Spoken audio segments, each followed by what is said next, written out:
LeBron dapat daw maging coach ng Lakers. Well, ang Lakers nga nag-start ng off-season sa pagtanggal ng mga coaches. At marami ang rumors na ang mga possible coaches daw na kuhanin ng LA Lakers ay sina Coach Tyronn Lue, Coach Jason Kidd, Coach Mike at ito nga si JJ Redick. Pero sabi nga ng isang former NBA player na si Byron Scott ay dapat si LeBron na lang ang maging next coach nitong Lakers. At dapat daw na ibigay ng Lakers ang coaching controls dito nga kay LeBron. At ang dahilan nga raw nito ay ang pagkakaroon niya ng experiences sa dami ng mga naging coaches niya. Maraming nga raw itong team strategy si LeBron at magaling sa decision making. Kaya dapat daw na siya na lang ang kumontrol sa koponan at maging player coach.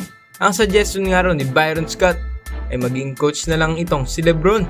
At dalawang ulit niya nga itong sinabi. Sa mga nabanggit nga raw sa listahan na balakwa ng coaches ng LA Lakers ay wala nga raw ang pangalan dito ni LeBron. Sa palagay niya nga raw ay si LeBron na ang isa sa mga greatest players na manlalaro sa larangan ng NBA sa edad na 39. Kaya naman ay kung si LeBron nga raw ang magdedesisyon ay talagang gaganda ang takbo ng laro ng LA Lakers. At ang makapagtitiwalaan nga lang daw ni LeBron ay ang kanyang sarili.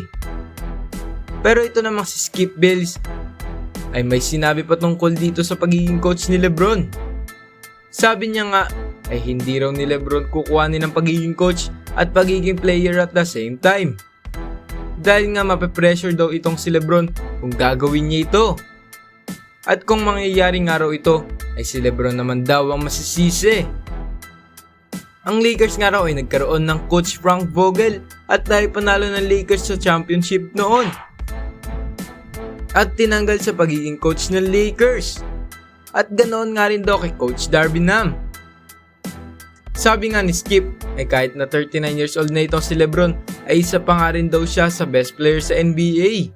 At nakatingin nga raw itong si Skip kay LeBron bilang head coach ng Lakers. Pero kung sino nga raw ang coach ay nasa coach ang pressure at sisi.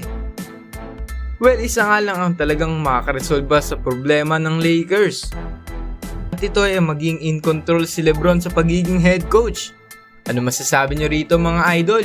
Comment down below at huwag kalimutang mag-like and subscribe for more NBA news and updates. Maraming salamat and God bless po.